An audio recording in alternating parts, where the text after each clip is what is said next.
The desert runway shimmered in the early morning sun as one of the U.S. Air Force's most famous aircraft, the A-10 Thunderbolt II, waited for its next big test. Many people think of the Warthog, as pilots lovingly call it, as a symbol of past wars, a plane best suited for museums. Yet the Air Force sees a different future.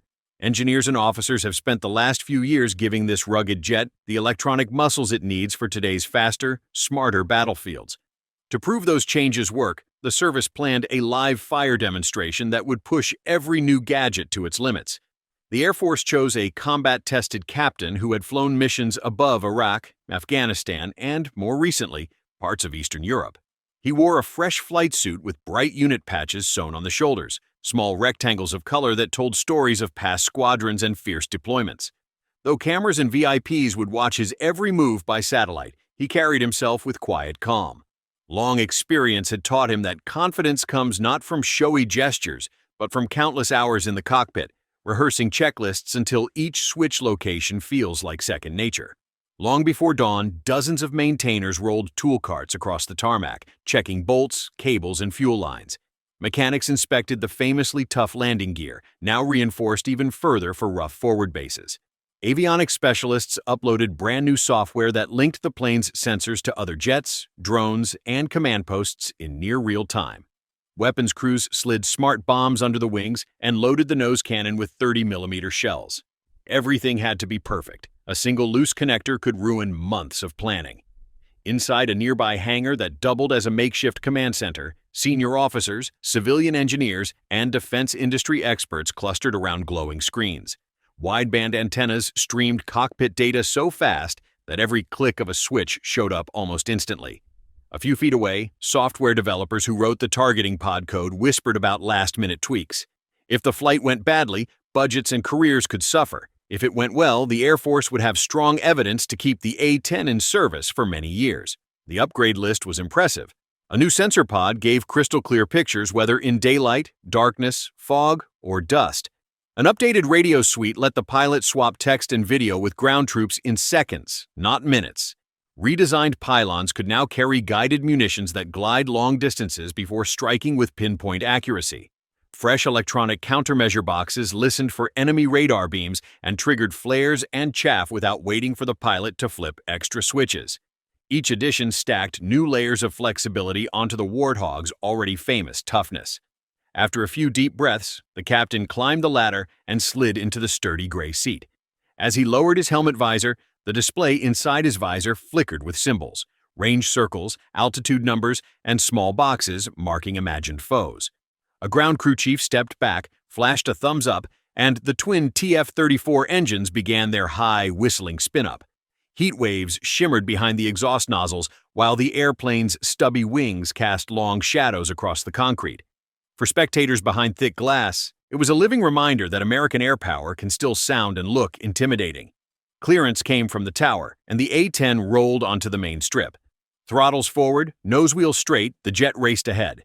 Tires left the ground, tucked away, and the pilot pointed north toward an isolated test range the size of a small county. On the way, he checked every screen and radio channel. Green lights blinked across the dashboard, telling him each piece of new tech was behaving. The range team had placed fake armored columns, plywood bunkers, and retired missile launchers across sandy gullies and rocky ridges.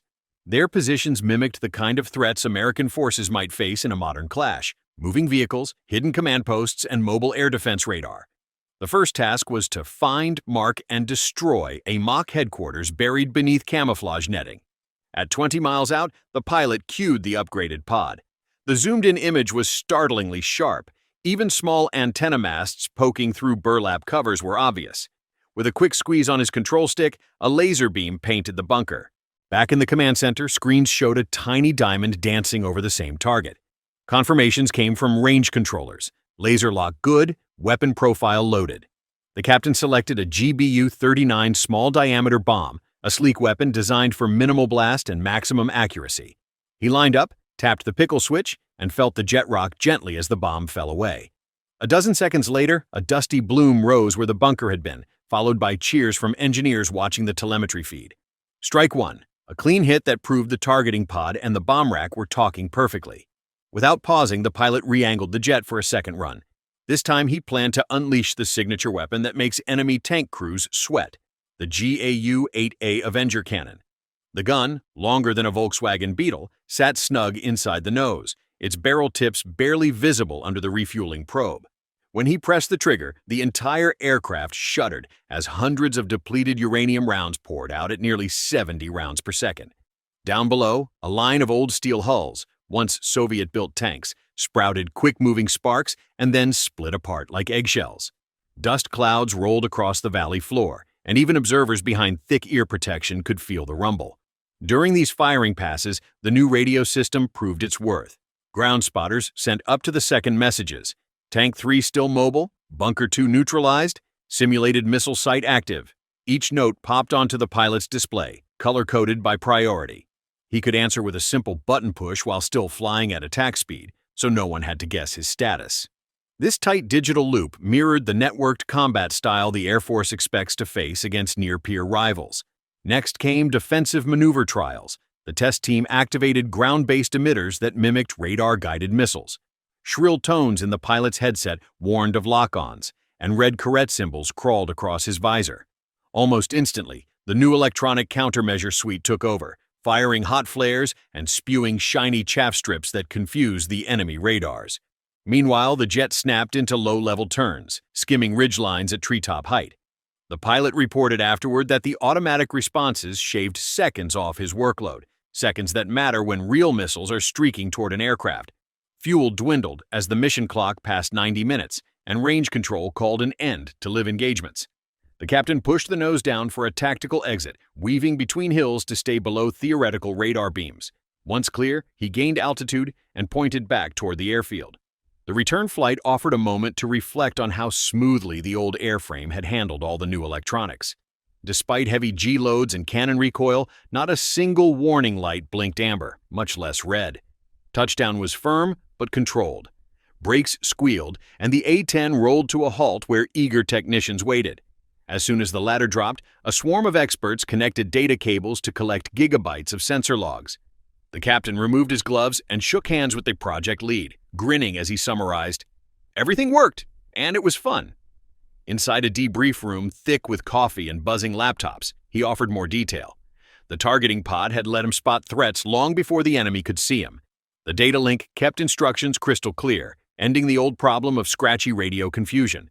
The only flaw he noted was a menu screen that buried a useful mapping option several layers deep. A quick software patch, not a hardware failure. Engineers correlated his remarks with flight recorder numbers. They traced weapon release points, bomb glide paths, gun burst durations, and countermeasure timing. Green lines and blue bars filled wall-mounted monitors, each spike or dip telling a story of thrust, angle, and heat. The verdict was obvious. The A-10, although conceived in the Cold War, had proved it could fight in 2025 and beyond. After formalities ended, high-ranking officers gathered in a separate corner to discuss bigger questions. Should more money flow into further upgrades? How many Warthogs could receive the new kits each year? Would Congress back the plan, or push for newer jets instead? Few answers emerged that afternoon, but the successful flight gave supporters fresh ammunition for upcoming budget battles. In the broader strategic picture, the timing mattered. Flashpoints around the world, from Eastern Europe's tense borders to Pacific island chains, reminded planners that ground troops still need reliable close air support. Sleek stealth fighters and long-range bombers carry advanced weapons, but they cost fortunes and rarely loiter low for hours.